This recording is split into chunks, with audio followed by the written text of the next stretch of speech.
So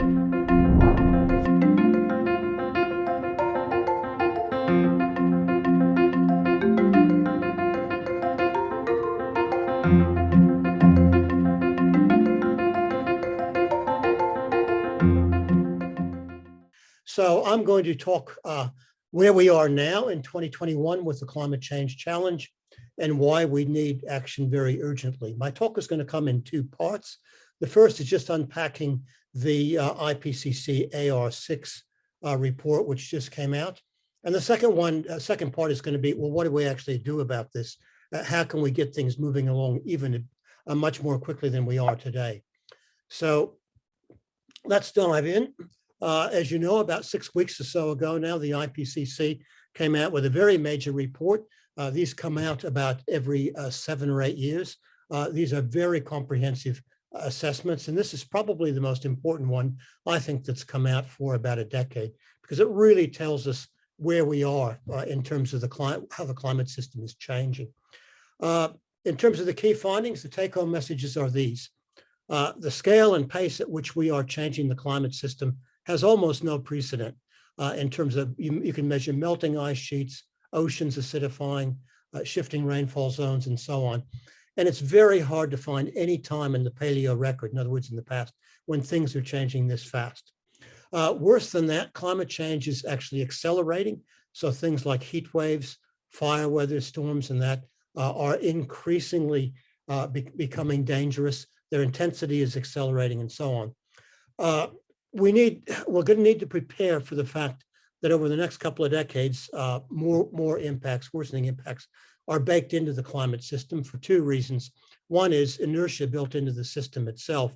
And second is we won't be able to get our emissions down to net zero globally for at least, I think, 2 decades. Interestingly, in this report, I think for the first time, there was more emphasis on what we call catastrophic events, collapse of the major ice sheets, sharp spikes in temperature, and so on. And I think the IPCC take a very appropriate view here that there's still a lot of uncertainty around them, but we cannot rule them out, and therefore they do need to be part of risk assessments as we go into the future. So this is probably the key graph in the IPCC assessment report. If you look at the right-hand panel, you can see how rapidly temperature is increasing, and you can just see visually that it's increasing at a higher rate as we go through time. As we sit in 2021, we're at about 1.2 degrees above the pre-industrial level. If you average over the last decade, we would be at about 1.1 degrees above the pre-industrial level. Now, this graph on the left is an interesting one. I'm going to show it to you in larger scale. It looks like this. So this is the last 2,000 years. Whoops, let's go back. So this is about the time of the Roman Empire. European colonization of Australia occurred somewhere in here. But during this time, and well back before that, you can see how steady the climate was. These colored lines are long-term averages of changes in temperature, varying only by 1 or 2/10 of a degree through this time. This spike on the right-hand side, this is the human influence over the last century or two. As I mentioned, it's now about 1.2 degrees above this long-term average. This is obviously unprecedented in the last 2,000 years. And in fact, the Geological Society of London has done a long-term survey, really long-term, the history of Earth, and said there's only one other time they can find in the paleo record where temperature has changed as fast as it is now. So this is an enormously big hit to the Earth system and how it operates. So as I mentioned, these rates of change are fast. CO2 itself is rising about 100 times the maximum rate. During the last time it rose quickly, which is when we came out of the last ice age. Last half century, this temperature rise is about 200 times the background rate over the last 7,000 years. And as I mentioned, these rates are almost unprecedented in the entire 4.5 billion year history of planet Earth. So these are quite profound changes that are occurring. Okay, if we dive back in now into shorter time frames and look at what's happening more recently, we can look at the last decade and see how things are changing. A couple of points I want to make. These are fairly complex graphs. This middle one is breaking down the 1.1 degree temperature increase. Interestingly, without the cooling effect of aerosols, that is air pollution, we would already be at 1.5 degrees today, which is the lower Paris target. This right-hand one is unpacking what are the various impacts on temperature, the various gases that cause increases and the factors that cause decreases. But the really key message here is the second one. That is the warming caused by methane. And you can see it's about 2/3 as much as the warming caused by CO2. Now, this is warming over the last decade. So basically, this is telling us that in the shorter term, methane is an exceptionally important gas. It often gets downplayed compared to CO2 because in the long term, CO2 is the gas that's important. But when we're looking at the next couple of decades and how we deal with climate change, we've really got to look far more closely at methane than we have in the past. The major sources are agriculture, particularly cattle, and also fossil fuels. And there, the major source now is the gas industry, and in particular unconventional gas. If we look at the future, the IPCC has taken 5 different trajectories into the future or scenarios using the latest generation of Earth system models. This table shows the results. It starts with low emissions at the top. That's the 1.9 scenario, all the way up to the very high emission scenario, 8.5. And then it looks at 3 time slices, next couple of decades, middle of the century, and toward the end of the century. I just want to point out a couple of things that are really important here. One is we're not going to change anything over the next couple of decades. Low emission and high emission scenarios are virtually the same. So we're sitting at about 1.1. The best estimate is we're going to be locked into 1.5 by the 2030s or 2040. By the middle of the century, notice that every scenario, the best estimate breaches 1.5, the lower Paris target. So I think we have to prepare ourselves for the fact that we're not going to make 1.5, at least not by mid-century. When you look out toward the end of the century, this very low emission scenario, 1.9, actually has so-called negative emissions, i.e. drawdown of carbon out of the atmosphere in the second half of the century. And this is why it comes back down to 1.4. But in fact, where we're actually headed right now, if we keep on our present trajectory, are towards much higher temperatures. So this is what Climate Action Tracker put forward last year as where we might be headed. Just keeping on the historical pathway, we'd be going towards 4 degrees by 2100. But the current policies that countries have put in place would take us to probably close to 3 degrees, which is still a disastrous outcome. So that's telling us that policies are far from sufficient where we sit today. Now, countries have made pledges and targets going into the Glasgow meeting, and they're still not strong enough. They would take us to between 2.4 and 2.7.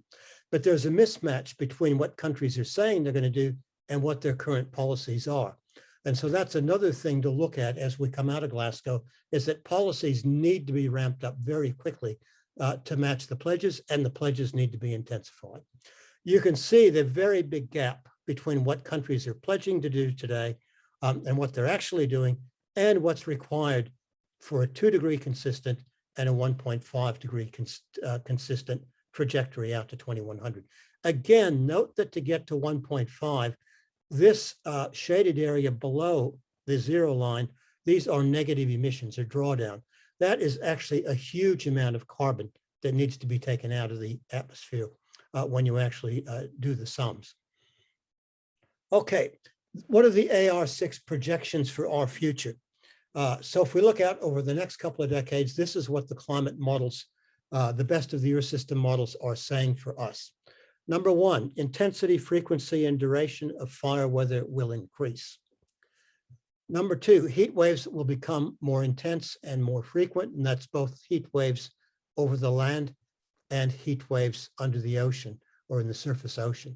And this, of course, is bad news for the Great Barrier Reef. It's going to have a double whammy because ocean acidity is definitely going up for the foreseeable future. So the future of the reef looks rather grim. We'll see further increases in droughts, particularly in southern and eastern Australia. and also in the southwest of WA. Now, those trends are already setting in, particularly in the southwest of WA. That's drying out during the cool season, and that trend is almost certain to be continued as shown by the climate models. Sandstorms and dust storms are projected to increase throughout Australia. That's sort of not surprising given droughts are going to get worse, things are going to get hotter. So we're going to have to expect more of these. On the other hand, there should be an increase, or will be an increase in heavy rainfall in many parts of Australia, particularly across the north and the eastern parts of Australia, and even down in toward the center as some of these heavy rainfall patterns penetrate in from the north. So this is Townsville a few years ago in the 2019 floods that you see in the photograph. We need to brace for more of this over the next couple of decades. And lastly, very important for us, given the fact that we have a lot of people living along the coast, a lot of infrastructure along the coast, sea levels are rising faster than the global average around Australia.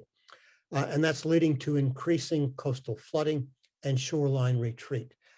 This is really, in my view, a sleeping giant in terms of the economic damages and also the personal damages for people who live along the coast. The insurance industries are right on top of this, and they'll be pulling back insurance for properties along the coast as we go forward. They're well aware of what this trend is going to be. So the second half of my talk is, what do we have to do to actually meet this challenge? The AR6 is pretty sobering. They haven't pulled any punches. It's by far the most challenging IPCC report that I have seen in terms of what it is saying. Well, if we go forward, what do we have to do globally if we want to meet the Paris target range? And as we've already seen, we're not going to make 1.5 until late in the century, and only if we manage to keep temperature rise to not much more than 1.5, and we learn how to draw down carbon out of the atmosphere. So what do we need to do to give ourselves that sort of chance? Well, globally, no new coal, oil, or gas developments of any kind can be allowed from now on. So we just have to stop the expansion of the fossil fuel industry, full stop. Globally, we need to reach 50% emission reduction by 2030. That's on a 2005 baseline. And we need to hit net zero emissions by 2040 at the latest. Now, this is based on a carbon budget approach. So we can actually calculate what this sort of trajectory would mean in terms of the cumulative emissions of carbon by the time we hit net zero. And then we can work backwards to see what sort of temperature that would give us. So this is pretty challenging. This tells you immediately that the net zero by 2050 pledges, which many more countries are now making, is a step in the right direction, but it isn't good enough. We have to do better than that. For Australia, the Climate Council has done the sums here. Same as globally, no new coal, oil, or gas developments. That's a huge challenge for us, given that the federal government wants to expand both coal and gas in Australia. We reckon we should hit 75% emission reduction by 2030 and hit net zero by 2035. This is some work that's been done by the Climate Targets Panel, which has taken the Climate Change Authority's 2014 methodology and applied it to where we are now. Now that looks pretty daunting, 75% emission reduction by 2030. Why should we be more than the global total? Well, for two reasons. One is we've been a laggard up till now. We actually have to play catch up with many of our colleagues. And second, we have the best renewable resource of any of the OECD countries. So we actually can do more than they can do. All right, so how are we going to meet these very daunting goals? Well, I talk a lot about tipping points. I haven't talked about tipping points in the climate system because I think you're well aware of them. Melting ice sheets, changes in fire regimes, permafrost melt, and so on. But what I want to do is talk about social or political tipping points, because that's what we need to meet this upper Paris target of well below 2 degrees. So this is what these emission reduction trajectories I've just talked about look like. That's the 50% reduction by 2030 that we need to hit globally. And this orange line is net zero by 2040. Now, the orange or yellow line, whatever you interpret this is the important one because it peaks at 2020. Notice that if we don't peak emissions by 2025, that's actually only 4 years ahead, the emission reduction task becomes impossibly steep. So we must peak our emissions now. So this, in a way, is the climate emergency that the students are on about. They're absolutely right. Action has to start now. We can't delay it even another 5 years. So this is our challenge. This is what the historic emission trajectory looks like from 1850 to 2019. These are total emissions in tons of CO2. And you can see that so far, the IPCC assessments and the political action, Kyoto and Paris, have basically had no impact yet on global emissions. This is what we have to turn around, and turn around fast. So in this context, this is what a 50% reduction by 2030 looks like. Very, very steep emission reduction that we somehow have to achieve. Well, how are we going to do that? Well, there's no magic bullet. As one of my good colleagues said, there is no such thing as a silver bullet on this issue. There is silver buckshot. That is, there are multiple pressure points we need to put on the system to get the changes that we required. And I'll just go through some of them. First of all, the students. This photo was taken, I was actually in Stockholm in March 2019. That's the Swedish Parliament in the background on the right there. Down, so you can't quite see it, it's covered by people, but that's where Greta Thunberg, the Swedish student, started her one-person strike. So these are growing around the world. More and more students are coming out and saying, this is our future, you have to protect our future. On the positive side, the solutions are coming online much faster than we would have predicted a decade ago, or even maybe 5 years ago. And here in Australia, we are seeing very positive moves by state governments, by local governments, by some business, and some industry groups are stepping up now to take the action. We have the best solar resource of any OECD country, enormous potential, not only to power ourselves, but to build a big export industry of solar energy and products from solar energy up into Asia. We are working now much more closely together. We've developed a cities power partnership in the Climate Council. We now have something like 8 or 9 million of Australian residents are represented in their council, shire council or city council, in the cities power partnership, sharing knowledge, sharing information, and so on. Well, I sit here in Canberra, and so we can be a little bit optimistic, because if you look at the Canberra story, we've already done a lot. So our historical emissions look like everybody else's, rising and rising till about 2010 or 2011, when we actually passed legislation to say that we would drop our emissions by 40% on 1999 levels by 2020. That was a big ask in 9 years. So here's 2020. That's what we legislated to do. And I'm very happy to say Canberra is actually right here now. We did achieve it.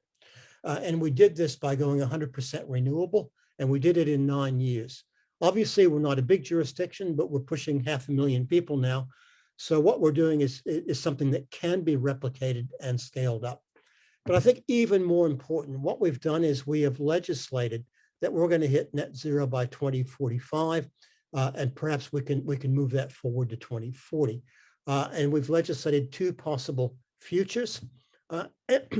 And importantly, we've legislated interim targets. You can see these as we go forward. These are going to be a little bit harder to meet, because now we've got to take carbon out of our built infrastructure, our transport, heating and cooling, and so on. But we're on track to hit our 2025 target.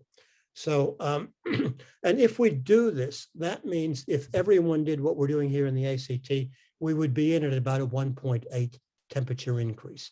So that's another, I think, important message, is that this isn't just pledges. You can actually do this, and there is proof that we actually can do it. Another thing that's happening, trusted voices are speaking out in terms of what we're doing with the Climate Media Center in particular. We've got spokespeople from many walks of life. They're farmers, they're firefighters, that people who work in the renewable energy industry and so on, who are now speaking out and saying, we have to change the way we live, we have to change the way we generate electricity, but we can do it, and we are doing it. So people will trust firefighters, farmers, much more than they trust me as a scientist. So it's very important that in addition to us scientists, many people across many walks of life in Australia are now speaking out, talking to their neighbors, talking to the media, and saying, we've got to move now, and so on. When we do polls of where we stand here in Australia, things are changing very rapidly. So you can read here, 60% of us say global warming is now a serious and it's an urgent problem. We need to take steps now. 70% now say we should join other countries in the lead up to COP26 to increase our commitment. So the pressure's on. Hopefully the federal government will listen to that and up our commitment as we go into Glasgow. And interestingly, over 90% would support the federal government providing subsidies for the development of renewable energy technology. Actually, we probably don't need subsidies now for renewable energy.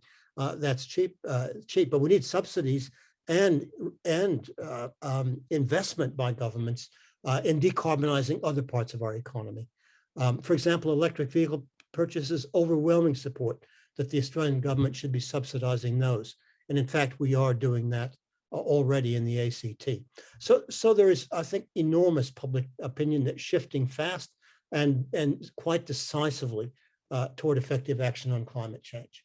So I've sort of described what some of this silver buckshot actually looks like. But the point is, none of these on their own are going to tip the system to decarbonize as fast as we can. But together, they could form what I often call a social tipping point. And the interesting thing about that is you cannot predict when this is going to occur. I sense we're getting closer, much closer than I would have thought even a year or two ago. So when you add up what's going on, student strikes, civil disobedience, the Extinction Rebellion, and so on, it's increasing pressure on the system. Divestment from fossil fuels. This is gaining a lot of momentum. We do a lot of work with the finance sector, with the investment sector in the Climate Council. There is increasing pressure and interest in divestment from fossil fuels. A lot of the big funding, whether they're superannuation or other funding sources, are getting nervous about putting money in for a 30 or 40-year investment in fossil fuels when they see the trend moving rapidly now away from fossil fuels. Rapid technological development. We've seen it in renewable energy. We're seeing it in electric vehicles. We're going to see it in cooking, heating, built infrastructure, and so on. That's moving faster than people predicted a decade ago. There's increasing political action in the UK, in the USA now with the change of government over there, but also at the state level here. It's really ramping up, not just Labor or Labor Green states, but also Liberal states. South Australia is one of the absolute leaders in action on climate change, and their policy didn't change when the government changed from a Labor to a Liberal government. This is showing the way that we can make this a bipartisan approach to dealing with this issue. And trusted voices, as I mentioned, farmers, fireys, and so on, are demanding action on climate change. As I mentioned, not one of these on their own will probably do the trick, but all of them together are just putting enormous pressure on the system to change. So I think this next 3 or 4 years is absolutely critical. I think we do have a chance of tipping the system and really moving very fast on climate change. The last one is the corporate sector. They're the last one. But I sense in talking to people there, there's been a lot of greenwash. There still is a lot of greenwash that we have to be wary of. But I think we're starting to see some interest now in moving from greenwash to real action. My last slide is one of my favorite ones. It's taken from in front of Parliament House here in Canberra. Some ACT students, they said they have a nice sense of humor there at taking on from the leadership of the Swedish students and making this nice connection here with Sweden. But the really critical one is this little banner here saying it's system change all the way through our economic and political and social systems that we need if we're going to get on top of this. So thanks very much for your attention. The last message I do want to give you is indeed urgency, that we are at the fork in the road. And if we don't get our emissions down this decade, unfortunately, the tipping points I didn't talk about because they're pretty depressing will become a real threat. So the message is act now. I know I don't have to tell you this message because you're out there in the front line, really getting on top of this. So hopefully this gives you an update of where we are and where we need to go. So thanks very much. I will stop share and turn it back over to Kate. Thank you so much, Will. That was a great presentation and I think gave a lot of hope as well for what is some pretty daunting facts and figures that got released, giving us that hope as well and the inspiration that there are still things we can do. And if we see what Canberra's been doing, you know, we can get there, even if it is some scary numbers at some point. I am going to hand over to Rod to do the questions. He's been taking them all from the chat, but just one to start with that I found really interesting. Brian from Banks in New South Wales has asked, how easy will it be for the Liberals to satisfy the Nationals and actually make it so that they can, you know, get more than they give and sell these policies? Is that something that we think we can actually do at this point? That's a really good question, but I'm probably not the best person to attack it because I'm a pretty clumsy person at politics and politicians. But I do have some confidence that putting enough pressure on the Liberal part of our national coalition, they will somehow find a way to deal with the Nats. And bear in mind that the Nats are not immune from fight back from their own traditional electorate, because there are many more farmers coming out and saying, we got to do something about this. We're losing our shirt from climate change. And they realize this. And you're getting weird parties like the Shooters and Fishers party, and Shooters, Fishers and Farmers, I think, who are taking your votes away from the Nationals. And although that's sort of a rogue party, it actually has a much more progressive stance on climate change than the Nats do. So I think things are very fluid in the coalition. So let's see, and let's hope that we can get some pressure on and get that national position changed. Thank you, Kate, and thank you, Will. That was a very, very powerful presentation, and lovely to hear direct from an IPCC scientist.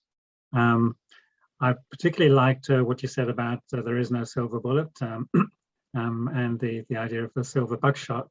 And I'd just like to mention that in my talk, I was suggesting that whilst that the one particular solution can make a big difference to helping perhaps focus some of that buckshot, and that is a carbon price. So one of the first questions that came up in the feed was, how important is a price on carbon to meet and beat the climate crisis challenge? My answer would be yes, it is important. And I go back to one of the roles I had was being an advisor to the multi-party committee on climate change when Julia Gillard was the prime minister. So I was in the room when Wayne Swan, who was the treasurer, and Rod Sims was in there too, representing industry, to hear all the arguments, which is fascinating from my perspective because I'm not an economist. But it was really clear that after a very thorough and deep discussion, they all agreed that that is a very good mechanism. And indeed, we had one for 2 years, and indeed, emissions went down during those 2 years without exceptional damage to the economy. In fact, without any damage to the economy, I don't think. So yes, I agree. That's absolutely an important key policy element. Absolutely. Oh, great. Thank you. And the next one was, unfortunately, stopping expansion or continuation of Australian coal and gas exports is unlikely. How can this possibly be achieved? Look, I think with enough pressure, a lot of these can be stopped. One of the things I'm involved in that I didn't talk about are court cases, and they're just mushrooming. So I think I've been involved in 10 up to now, and I've got 3 more on my plate at the moment. But it's just growing because of the, first of all, the Rocky Hill case, which stopped a coal mine in Hunter. But probably more important, the Sharma case, Sharma versus Minister for Environment, that you may have heard about, where the judge ruled that she does have a duty of care to future generations. And that's being jumped on right around the country now. So I'm representing Torres Strait Islanders in terms of the Galilee Basin, and also the indigenous owners of the Narrabri, proposed Narrabri gas fields. So we've got court cases going there. So I think although the government wants to keep, and the industry wants to keep opening coal and gas projects, I think they're hitting harder and harder headwinds, both from the finance sector, from the legal sector, and from the popular opinion. So that's what I mean about this silver buckshot. Pressure's coming from multiple directions on the expansion of the fossil fuel industry. Right. Another one is we need to remove the subsidies from fossil fuel corporations, and currently we are in a way those subsidies are fueling fossil climate change. How do we address that? Well, there, I think the subsidies are obviously coming through government channels. That's where I think we need to really put the pressure on the government. And as I was listening, one of the things is write an email, write a letter, ring up your MP, put the pressure on. They do take note of that.